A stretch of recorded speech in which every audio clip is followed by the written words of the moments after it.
जय माता दी, जय मां ललितांबिका। कैसे हैं आप सभी? मैं उम्मीद करता हूं आप सभी स्वस्थ होंगे और आनंदित होंगे। भगवती जगदम्बा की कृपा आप और आपके संपूर्ण परिवार पर निरंतर बरस रही होगी। तो आज की वीडियो में हम ऐसे 5 महा उपाय कह लीजिए या नियम कह लीजिए, जो व्यक्ति अपने जीवन में यदि धारण करता है तो उसका जीवन बहुत ही सुखप्रद और आनंदमय हो जाता है। अन्य उसको किसी प्रयोग की आवश्यकता जीवन में नहीं पड़ती है यदि व्यक्ति इन 5 नियमों को अपने जीवन में धारण कर ले। और वो 5 ऐसे कौन से उपाय हैं, कौन से नियम हैं जिनको करने से व्यक्ति अपनी बहुत सारी परेशानियों से छुटकारा पा लेता है। तो वीडियो को अंत तक देखें। अगर जानकारी पसंद आए तो एक लाइक अवश्य कर दें, कमेंट में जय माता दी लिखें।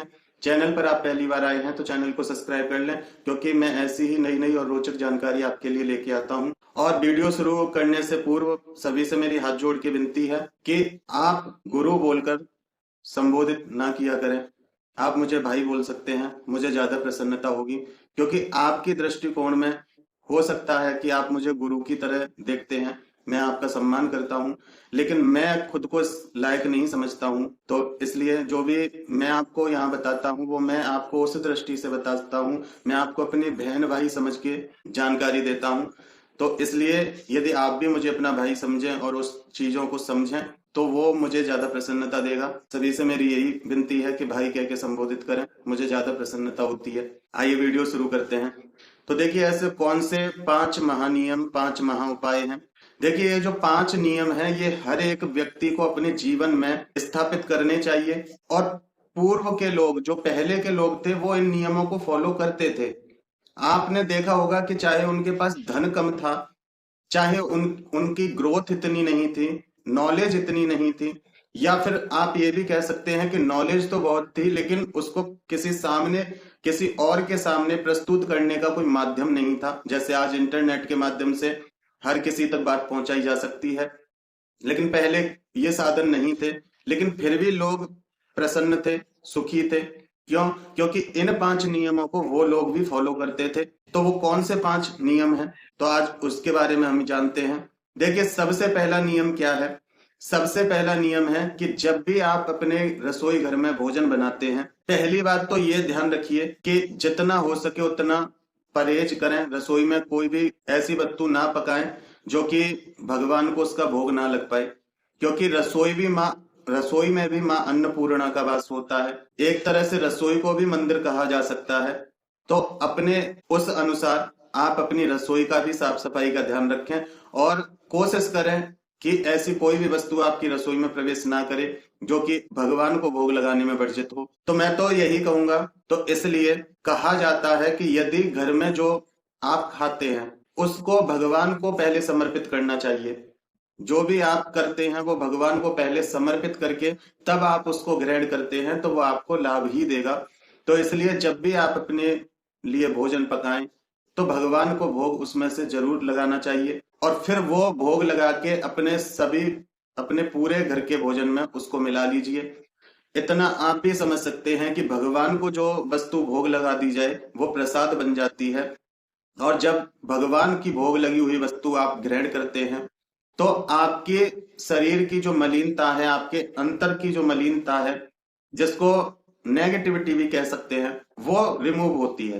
क्योंकि भगवान का प्रसाद भक्त ही ग्रहण कर सकता है, अन्य नहीं। उसको बेचैनी होती है। तो पहला नियम ये आप अपने जीवन में लाएं। दूसरा नियम क्या है? दूसरा नियम ये है कि जब भी आप भोजन पकाएं तो सबसे पहले 2 रोटी अलग निकाल लें। पहली रोटी गाय के लिए और दूसरी रोटी कुत्ते के लिए। ये अति आवश्यक है, इसके बारे में भी जानते हैं। देखिए, हमारे शास्त्रों में, हमारे सनातन धर्म में 33 कोटि देवी देवता बतलाए गए हैं। अब 33 कोटि देवी देवता तो लोगों को नाम भी नहीं पता होगा। क्यों? क्योंकि व्यक्ति जीवन में या तो एक स्वरूप की पूजा करता है, 2 स्वरूप की करता है, ज्यादा से ज्यादा पंचदेव की पूजा की जाती है। लेकिन 33 कोट हम नहीं संभाल सकते, नहीं जान सकते। तो उसका सबसे सीधा उपाय है गाय को रोटी खिलाना। क्योंकि गाय के अंदर, गौ माता के अंदर 33 कोटि के देवी देवता विद्यमान होते हैं। उसमें हमारे पितृ, हमारी कुल देवियों तक भी उनका भाग पहुंच जाता है।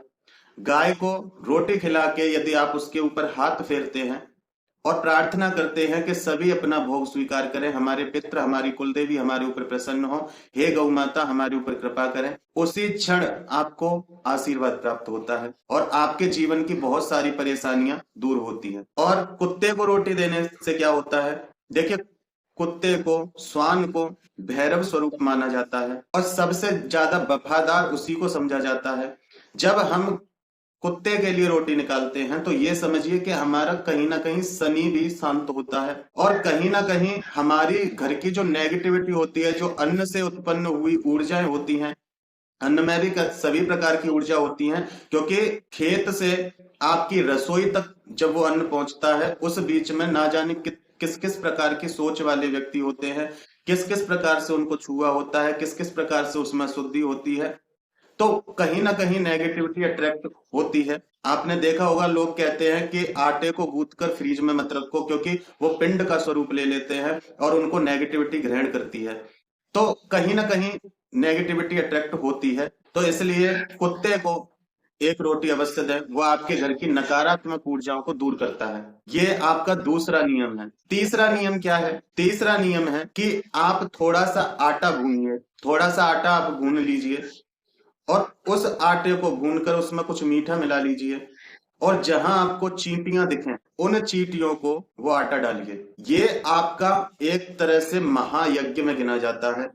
ये आपके पुण्यों का उदय करता है और आपके पापों का शमन करता है। बहुत से लोगों को आपने देखा होगा कि मेहनत बहुत करते हैं लेकिन उन्हें सफलता नहीं मिलती। उनके कुछ ऐसे कर्म होते हैं, उनके ऐसे, तो हमारे जो पूर्व के कर्म होते हैं वो कहीं ना कहीं हमारे कार्यों में बाधा बनते हैं। तो अपने पुण्यों का उदय करने के लिए और पापों का क्षय करने के लिए आप ये छोटा सा यज्ञ अवश्य कीजिए। उनके लिए आप ये मीठा आटा अवश्य डालिए, कुछ नहीं तो आप चीनी के दाने डालिए, तो इसका भी आपको बहुत अच्छा प्रभाव मिलता है अपने जीवन में देखने के लिए। इतना हर व्यक्ति कर सकता है।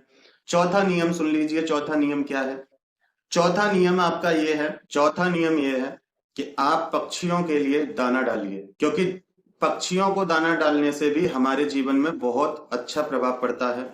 और जो लोग कर्ज से परेशान हैं, जो लोग धन संबंधी समस्याओं से परेशान हैं, उनका कर्ज नहीं चुक पा रहा है या उनका पैसा कहीं अटका हुआ है, वो पैसा उनको नहीं मिल पा रहा है, तो उसका सबसे अच्छा उपाय यही है कि आप जौ लीजिए और अपने सिर से बार कर 7 बार बार कर पक्षियों को खिलाना शुरू कर दीजिए। आपका कर्ज और आपके साथ आपके मस्तिष्क में किसी भी प्रकार की कोई हीन भावना है, कोई भी नकारात्मकता है, वो भी आपसे दूर रहती है और आपको पॉजिटिव रिजल्ट मिलते हैं। आपके व्यापार में, कार्यों में सफलता आपको प्राप्त होती है। ये 4 नियम हो गए। पांचवा नियम क्या है, पांचवा नियम ये है कि आप जो भी कमाते हैं, चाहे आपकी आमदनी कितनी भी हो, आपकी सैलरी कितनी भी हो, लेकिन आप जितना भी कमाते हैं उसमें से कुछ भाग भगवान के लिए निकालना शुरू कर दीजिए। अब देखिए यहाँ बहुत से लोग कहेंगे कि भगवान तो कभी पैसे मांगते नहीं है, भगवान तो देने वाले हैं, वो क्या करेंगे लेके। तो बात को समझना, मान लो आपने 10 रुपए रोज निकाले तो महीने के आपके 300 रुपए हो जाते हैं। 300 रुपए आपके महीने के हो गए। उन 300 रुपयों से आप भगवान के लिए, पूजा के लिए ही सामान खरीद सकते हैं।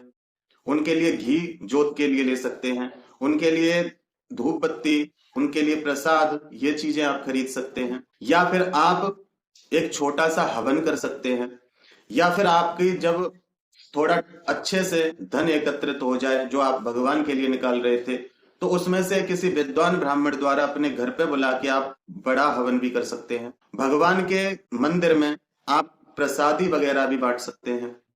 आप किसी की मदद भी कर सकते हैं। आप जब आपका धन वो एकत्रित हो जाता है, आप किसी कन्या के विवाह में उसको दान कर सकते हैं। आप उस धन से भगवान के दर्शन करने जा सकते हैं। ऐसा करने से पहली बात तो आपको अलग से नियम नहीं बनाना पड़ेगा, अलग से विचार नहीं करना पड़ेगा कि अगर हम ये कार्य करेंगे तो उसके लिए धन चाहिए। ये आपका थोड़ा थोड़ा एकत्रित होता रहेगा। भगवान के नाम पे एकत्रित हुआ है तो आप भगवान के ही कार्य में इसको लगा सकते हैं।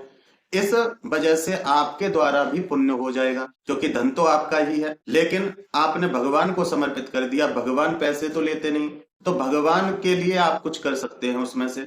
जैसे आपने हवन किया तो भगवान उस जो हवन की सुगंधी निकलती है, जो हवन से एक दिव्य सुगंधी निकलती है, उसको भगवान ग्रहण करते हैं। हवन करने से ही आप प्रकृति को बहुत ज्यादा लाभ देते हैं। जब आप प्रकृति को लाभ देते हैं, मतलब माँ भगवती को प्रसन्न करते हैं, तो भगवती भी, आप उसकी प्रकृति में रह रहे हैं तो भगवती भी आपको अपनी प्रकृति में खुश ही रखती है। तो ये 5 नियम है।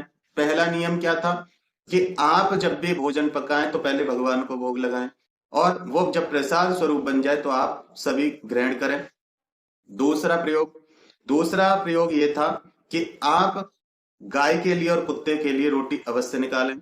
तीसरा प्रयोग ये था कि आप चींटियों के लिए जरूर मीठा आटा या चीनी या गुड़, कुछ ऐसी चीज डालिए। ये भी आपके पुण्य उदय होते हैं, ये भी आपके अक्षय पुण्यों में गिनती होती है। चौथा, आप अपने सिर से अनाज बार कर पक्षियों को खिलाना प्रारंभ कर दीजिए। आपके जीवन की नकारात्मकता दूर होती है, किसी भी कार्य में आ रही अड़चनें व्यापार व्यवसाय में वो दूर होती हैं। और 5वां नियम ये है कि आप जो कमाते हैं उसमें से कुछ भाग भगवान के नाम से अलग निकाल के रखते जाइए। जब वो आपका एकत्रित हो जाए तो उसी धन को आप भगवान के किसी कार्य में उपयोग कर लीजिए, वो भी आपके पुण्यों का उदय करता है, उससे भी आपके पुण्य बढ़ते हैं। और जब ये 5 नियम जो व्यक्ति अपने जीवन में फॉलो करके चलता है, उस व्यक्ति की बहुत सारी परेशानियां स्वतः ही दूर हो जाती हैं। इन चीजों को आपको कोई नहीं बताता है। क्यों? क्योंकि यदि इन चीजों को बताया जाएगा तो व्यक्ति सुखी जीवन जिएगा, व्यक्ति के जीवन में सुख अपने आप आएगा, तो फिर उनकी दुकान नहीं चलेंगी।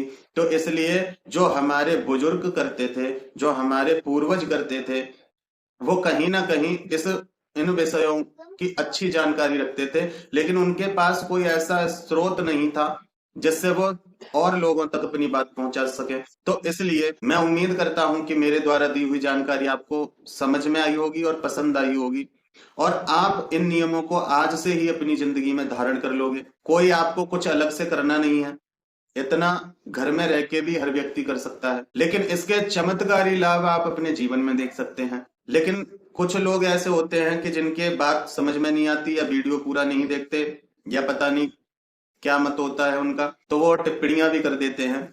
लेकिन मुझे उस चीज से फर्क नहीं पड़ता। फर्क मुझे उस बात से पड़ता है कि यदि 10% बुरा बोल रहे हैं तो 90% सही भी तो बोल रहे हैं, और फिर 10% जो हैं बोलने वाले, उनका भी समय नहीं है, अभी उनको और भटकना है। तो इसलिए चाहे मैं हूं या कोई भी हो, मुझ जैसे न जाने कितने आए और कितने गए। जो समझ गए बातों को उन्होंने अपना जीवन सार्थक कर लिया, जो नहीं समझे वो वहीं की वहीं है। तो इसलिए मुझे उन चीजों से कोई फर्क नहीं पड़ता है। मुझे बस इस चीज से फर्क पड़ता है कि आपको फायदा होना चाहिए। जो मुझे पता है वो आपको पता होना चाहिए, केवल मेरा इतना मकसद है। ना मैं कोई गुरु हूं, ना मैं कोई महात्मा हूं, ना मैं कोई भगत हूं, ना मैं कोई संत हूं। मैं सबसे पहले एक भगवती का बच्चा हूं, आपका भाई हूं। मैं इस उद्देश्य से आपको जानकारी देता हूं। तो आपको जानकारी पसंद आए तो एक लाइक कर देना, कमेंट में जय माता दी लिखना, और चैनल पर पहली बार आए हैं तो चैनल को सब्सक्राइब कर लेना, क्योंकि मैं ऐसी ही नई नई और रोचक जानकारी लेके आता हूं, और पूरी कोशिश करता हूं एक्सप्लेन करने की, जिससे कि आप सत्य को समझ पाए। अपना और अपने परिवार का ध्यान रखें, भगवान की भक्ति करें, निरंतर भक्ति करें, और भक्ति पथ पर आगे बढ़ते रहें। फिर मिलते हैं एक ऐसी ही नई जानकारी के साथ एक अगली वीडियो में। जय माता दी, जय मां ललिताम्बिका।